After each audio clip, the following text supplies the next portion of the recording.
नमस्कार दोस्तों, स्वागत है आपका मेरे YouTube चैनल में। आज मैं आपको सूर्य भगवान की कहानी सुनाने जा रही हूँ। अगर आपको मेरी कहानी पसंद आए तो कमेंट बॉक्स में सूर्य भगवान की जय ज़रूर लिखें। साथ ही अगर आपने अभी तक मेरे YouTube चैनल को सब्सक्राइब नहीं किया है तो सब्सक्राइब अवश्य कर लें और बेल आइकॉन पर क्लिक ज़रूर करें ताकि आपको हमारी वीडियो की नोटिफिकेशन मिल सके। अब सुनिए ये कहानी। किसी गांव में एक ब्राह्मण अपनी पत्नी तथा बेटे के साथ रहता था। ब्राह्मण का बेटा रोज सवेरे उठता, नहाता धोता और अपनी माँ से रोटी मांगता था। एक दिन उसकी माँ ने कहा, बेटा तुम कोई नित्य नियम रख लो। लोग तो सुबह सुबह नहा धोकर मंदिर जाते हैं, पूजा पाठ करते हैं, फिर खाना खाते हैं, लेकिन तुम तो सुबह उठते ही खाना खा लेते हो। माँ की बात सुनकर ब्राह्मण का बेटा सुबह उठकर नहा धोकर सूर्य भगवान के दर्शन करके खाना खाने का नियम बनाता है। इसी तरह समय बीतता जाता है। एक दिन सूर्यदेव ने सोचा, मैं ब्राह्मण के पुत्र की परीक्षा लेता हूँ कि ये मेरे दर्शन सच्चे मन से करता है या नहीं। फिर एक दिन सूर्यदेव ब्राह्मण के पुत्र की परीक्षा लेते हैं। जब अगले दिन ब्राह्मण के पुत्र को सूर्यदेव के दर्शन नहीं हुए तो वह भूखे प्यासे सूर्यदेव के दर्शन के लिए घर से बाहर निकल जाता है और चलते चलते ब्राह्मण का पुत्र एक जंगल में निकल जाता है। सूर्य भगवान को इधर उधर ढूंढने लगता है। सूर्य भगवान को ढूंढते ढूंढते उसे शाम हो जाती है, लेकिन ब्राह्मण के पुत्र को सूर्य भगवान के दर्शन नहीं होते हैं। उधर उसी जंगल में 4 चोर आते हैं और वो चोर अपना चोरी किया हुआ धन आपस में बांटने लगते हैं। वहीं रुक जाते हैं। इधर सूर्य भगवान ब्राह्मण के पुत्र की भक्ति देखकर बहुत प्रसन्न होते हैं और सोचते हैं कि ये ब्राह्मण पुत्र तो मेरा बहुत सच्चा भक्त है। भूखे प्यासे पूरा दिन हो गया है इसे, लेकिन फिर भी इसने हार नहीं मानी और मेरे दर्शन को व्याकुल है। फिर सूर्य भगवान ने भूखे प्यासे ब्राह्मण पुत्र को दर्शन दे दिए और सूर्य भगवान को देखकर ब्राह्मण का पुत्र बहुत बहुत खुश हो गया और जोर जोर से चिल्लाने लगा कि दिख गया दिख गया दिख गया, मुझे तो दिख गया। उधर वह 4 चोर आपस में धन बांट रहे थे। ब्राह्मण के पुत्र की आवाज सुनकर चारों चोर चौकन्ना हो गए और देखने लगे और देखा तो सोचा कि ब्राह्मण के पुत्र ने हमारे को धन बांटते हुए देख लिया है।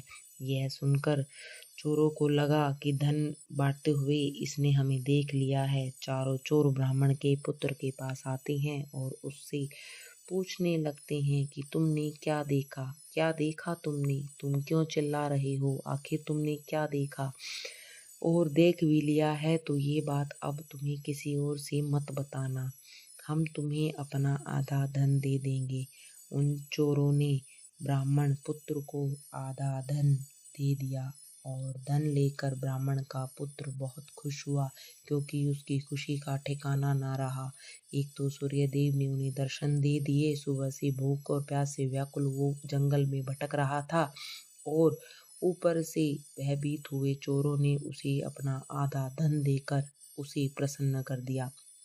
उसी उसकी खुशी का ठिकाना ना था।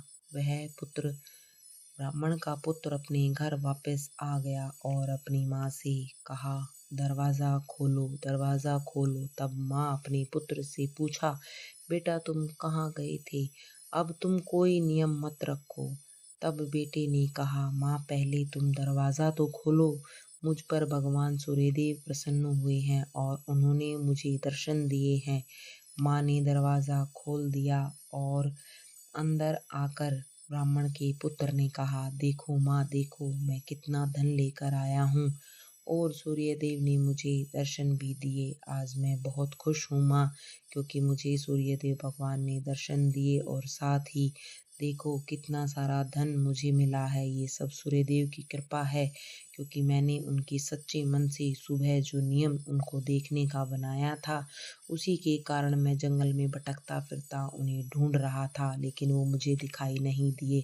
और जब दिखाई दिए तो देखो उन्होंने अपने दर्शन के साथ साथ मुझे कितना सारा धन दिया है।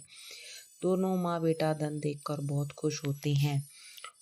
माँ बेटे दोनों धन देखकर बहुत खुश होते हैं और दोनों नियम से सूर्य देव का पूजा पाठ करने लग जाते हैं। ब्राह्मण का परिवार सुखी रहने लगता है और सूर्य देव की पूजा पाठ नित्य क्रिया के साथ सुबह वे करते हैं और इससे ब्राह्मण का जो परिवार है वो सुख सुविधाओं वैभव और ऐश्वर्य से जीवन व्यतीत करने लगता है। हे सूर्य भगवान, जैसे आपने ब्राह्मण परिवार पर अपनी कृपा बरसाई है, उन्हें सुख प्रदान किया है, वैसे ही अपने सभी भक्तों को सुख प्रदान करें और उन पर अपनी कृपा दृष्टि बनाए रखिए। सूर्य भगवान को सवेरे सुबह उठकर जल अर्पण करना बहुत ही शुभ माना जाता है। हमारे सूर्य देव जो हमें प्रकाशित करते हैं, सारे संसार को अपनी रोशनी, अपनी सुबह सुबह अपने प्रकाश से प्रज्वलित करते हैं। ऐसे सूर्य इष्ट देव को हमें सुबह जल देकर उनकी पूजा अर्चना करनी चाहिए। तो इसी के साथ ये कहानी मैं समाप्त करती हूँ। आशा करती हूँ आपको मेरी कहानी अच्छी लगी होगी। तो कमेंट बॉक्स में ओम सूर्य देवाय नमः ज़रूर लिखें और सवेरे उठकर सूर्य भगवान का ध्यान, उनका स्मरण ज़रूर करें, क्योंकि सूर्य देव भगवान ही एक ऐसे हैं जो हमारे संसार को प्रकाशित करते हैं। ओम सूर्य देवाय नमः। ओम सूर्य देवाय नमः।